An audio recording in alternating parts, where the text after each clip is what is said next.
Hello and welcome to this episode of Cosmic Crow Tarot, where today the Tarot Obscuro will be sharing a message with us. Now, a few weeks back, I actually did an unboxing video of this deck, and I'll put that link for that video in the description below so that you can check that out if you want to see all the cards in this. Now, this deck is creepy and awesome, like I said in that video, and I absolutely love it. And I'm really excited to see what it wants to share with us, because with the exception of drawing a card from it when I did my daily readings on social media, I haven't really worked with it all that much, and I'm really excited to see what it wants to share. We're going to get right into it and start shuffling the cards in my fun way of doing it, so I don't bend the deck, don't warp it or anything like that, and I don't send them like 100 different ways. So as always, I want to begin this by thanking them. For thanking the gods, thanking the universe, thanking the powers that be, for giving us this power, this ability to get the insight, inspiration, and empowerment we need to make the best of the lives we have. So whatever the cards want to share with us, the present future advice spread that I do all the time, because that's the general reading. That's the information that we need. The present moment. We talk about the here and now being all that we have. The future, that gives us the insight we need. Give us an idea. Now, the future is not written, nor can I predict it. I don't believe anybody really can, because, it's up to chance. It's up to change.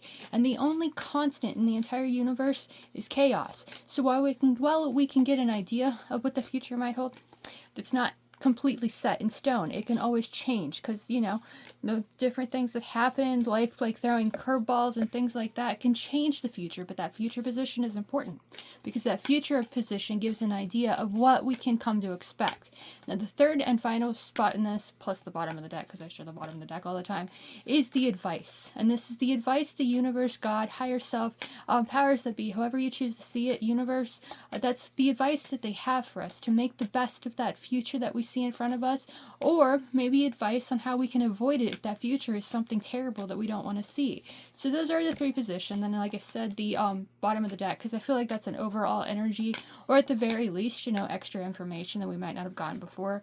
Every time I do this, it gets all messy, but I'm really enjoying touching the cards. There's such a softness to the cards, the deck itself, it's very, very, very well made, and I'm absolutely in love with it. So we're going to see what it wants to share. Again, nothing specific, general reading. If you're looking for insight, inspiration, empowerment, or even caution, that all that information, so whatever the cards want to share, and we appreciate whatever it might be. So we're going to move right on and start with one card at a time and see what the present position is, or the present situation with this deck. So we span it out as best as we can, and it's this one. This is the one that's kind of calling to me. So we're going to pull that one out if I can. Everybody wants to come, don't they? And there we go, the Eight of Pentacles. The Eight of Pentacles is often seen as a card of working hard to achieve our goals. This card is astrologically connected to the first decan of Virgo. Virgo is the season at the present time I'm making this. It's still very much Virgo season, but Libra starts very, very soon. With this energy of Virgo, Virgo is the perfectionist of the zodiac. It's the virgin. It's the one that knows the importance of working hard to achieve their goals, and they're extremely creative, and they know how to bring beauty into life and plan for things and stuff like that. And that energy is right here. That Eight of Pentacles, that energy of eights is right there. 8 is the number of success and wealth. So we have that energy. The harder we work to achieve our goals, the more success we're going to find, and the more wealthy we're going to become at the same time. So what this does is the present situation seem to suggest that we're working hard to achieve something. And if you're focused on what you want to achieve, you're putting in that hard work and effort and everything, that's going to lead you to where you want to be, as long as you don't give up. It's not always going to be fun. The hard work and effort we put in, to achieve our goals and things like that, it's not always fun and enjoyable, but the more we're willing to work for it, the more grounded, the more focused we are to achieve our goals, the more we're going to be able to achieve them. So preparing for present situation, not exactly that fun, but it shows we're right where we need to be. It shows our willingness to put in that effort, to put in that work, to find beauty in our lives, to perfect our goals. The more we're willing to work hard for it, the more those futures are going to be successful, the more wealth we're going to be able to find, because we are the ones in the driver's seat. We're the ones taking control, and we're the ones willing to work for it. Because you kind of see this illustration. She's up on the on a stick, it seems. Maybe that's like a wand. That wand and the star behind her, that's showing her talents, her hidden talents, the star of the major arcana, taking what she's learned from the past, that tower, the star follows the tower in the major arcana sequence. I tried to make arcana and sequence a word. Let's try it. Arcana sequence. There we go. So the major arcana sequence, the star follows the tower. Now the star is the card of hope. The star is what is left when the tower falls. So you learn from those experiences. The more we learn from those experiences, the more we trust ourselves and see ourselves as those stars. The more we focus on what we want to achieve and use that star power within us, the more we're focused, like this I'm going to say is the wand, the passion, the drive that makes us want to work on our goals. The harder we work for it, the more we're going to succeed, and the more we're going to find that people that want to have what we have to offer. So working hard to achieve what we want to achieve is the very present situation in this reading. And we're going to see now what the future might hold. Where will all that hard work and effort we're putting in now, where might that lead us? So we're going to shuffle or fan the deck like I did before, and this guy, this is the one that's calling me. I swear every time I touch this deck, it's like there's a little shine that comes with it. It's starting to make me nervous. But here we go, if I can get it out. Drum roll. Ooh, look, there is the moon. Now, one of the most interesting illustrations in this deck, when I backed it on Kickstarter, the woman that created it, Luna in Space, I believe is the name, Lola in Space, something like that. Lotta Galapsi, I believe is the name. Forgive me if I'm not pronouncing it correctly. I'm obviously not, because that last name is really interesting, really awesome, and I have no idea how to pronounce it, but Lotta. Lotta is the first name, so Lotta is the amazing soul behind this deck. Okay, speaking of decks, speaking of things, we're moving on to the future position, that hard work and effort that's leading us to making our dreams a reality. The moon is often seen as a card of a conflict of faith. It's not believing in ourselves enough. It's doubting that subconscious. Now, this darkness and stuff in this deck, it kind of says like facing that darkness within, believing in ourselves, taking that time to dive deeply into that ocean of emotion so we can really trust ourselves. The more we work hard, the more we focus, the more we might lose sight on that subconscious, the more we might start doubting ourselves and not feel like we're able to achieve our goals. Now, interesting little thing that I just kind of added to this illustration of the Eight of Pentacles, that star. Now, I did talk about the star of the major arcana, and the card to follow the star in the major arcana sequence is the moon. So they do kind of go hand in hand when we use that little thought process there. And the moon here also has that stick. So that stick, that passion, it's going up and it's becoming part of that moon. So the more we're passionate about something, just like this one said, the more we're driven, like see the like strings and everything in this illustration, like holding her down. So she's grounded and she's focused. If we're so grounded and focused that we lose sight of our intuitions, we lose sight of trusting ourselves, then we might not find that success that we want. So in the future position of the moon, it says take the time to really sit with our thoughts, sit with our subconscious, learn from those dreams within us. Maybe get a book on dream interpretations to see what those dreams that we have at night have to share with us. If you see little signs on the side of the road or in music and songs and things like that feel like they're connected to those thoughts of our own, then those are messages from the universe, messages from the powers that be. We need to trust those. We need to trust ourselves in the process as well. The moon is astrologically connected to Pisces, and Pisces is one of the most intuitive signs of the zodiac, trusting our intuitions, making sure that we trust ourselves. The harder we work, the harder we do that shadow work and really take that time to look within and trust ourselves. Maybe that's the hard work and effort that we're putting in with this one. And the more that we can trust ourselves, the more we'll find that success because we're confident and we believe we have the power to do it. The moon is labeled 18 of the major arcana, which combines the magician with the strength or justice, depending on which deck we use, and then combines to make the hermit.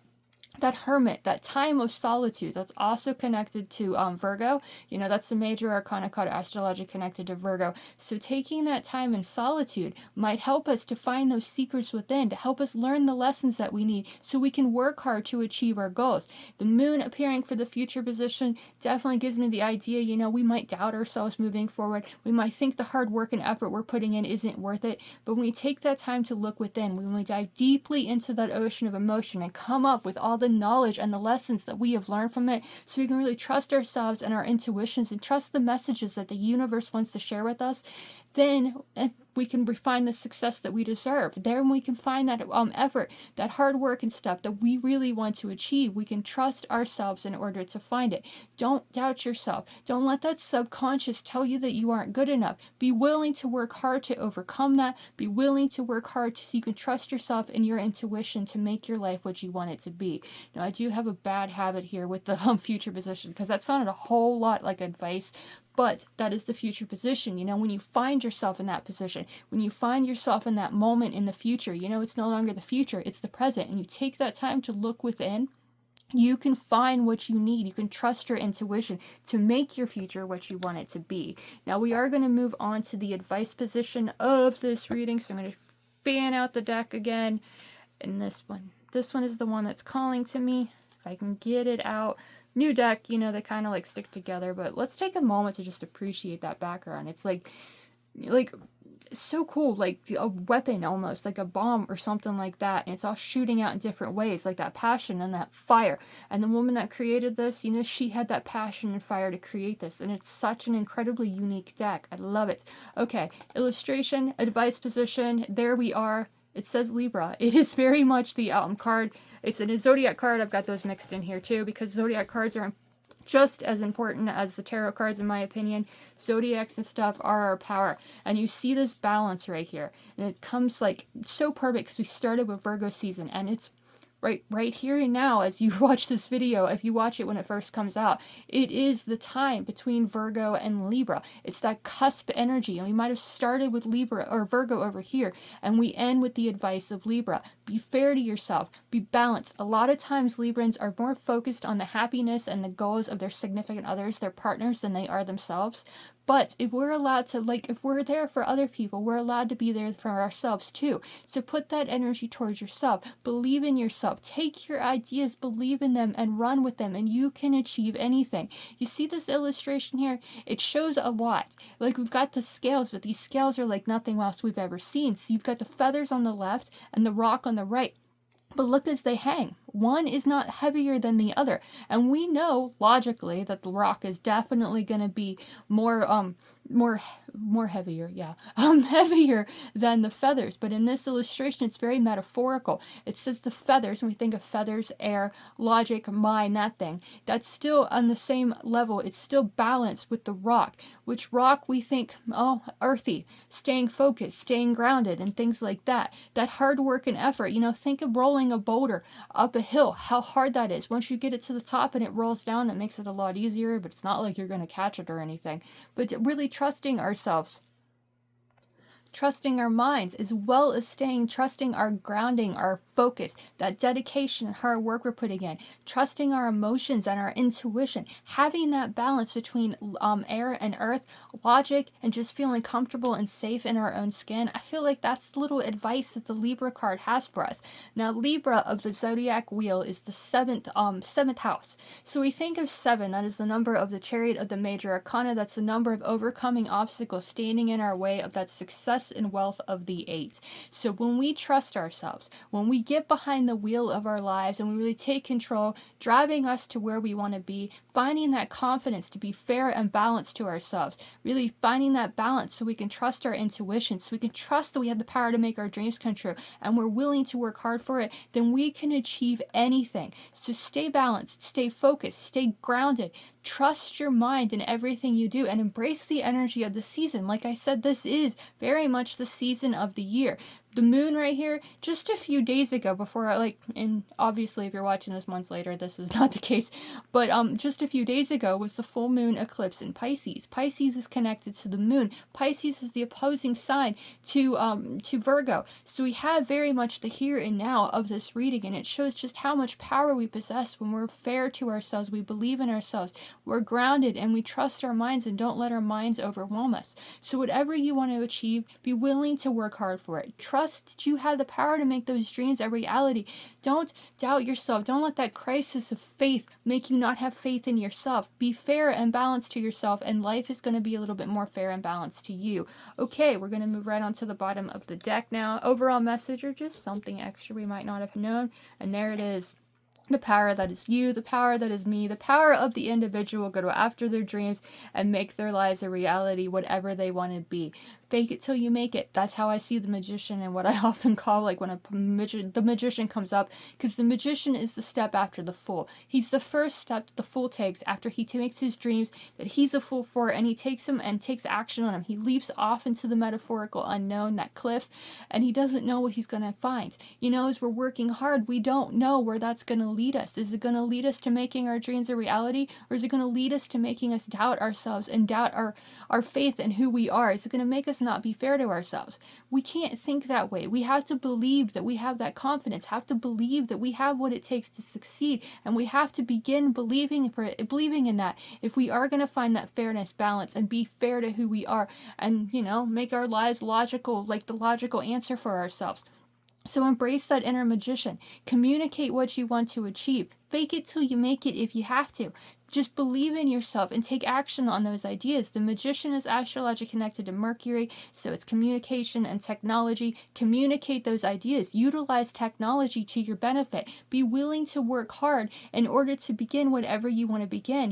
Once you begin it, you will have to work hard for it. But that magician within you is ready. That original individual, that creative thinker, whatever you want to begin, embrace that inner magician and believe you have what it takes. Utilize the energy of the season. The sun in Libra, that energy of fairness and balance. Don't just be fair to others. Don't be just fair and make sure that your significant other has what it takes to succeed. Believe that you do too.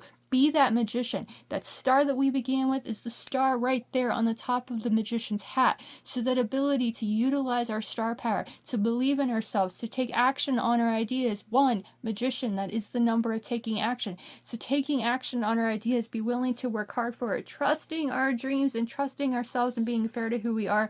That is the message that the Tarot Obscuro has for us. So whatever you want to do, believe you have the power to do it. Fake it till you make it if you have to. And be willing to work hard for it. Being fair to yourself and trusting your dreams and your intuition, and you can do anything. As always, I want to thank you for watching. If you want a reading with this deck or any of the decks in my collection, then feel free to comment on this video. Message me in either of the socials. You can book one directly on my website at cosmiccrotarot.com. As always, I really want to thank you for watching. I hope you enjoyed, and I'll see you again in the next one.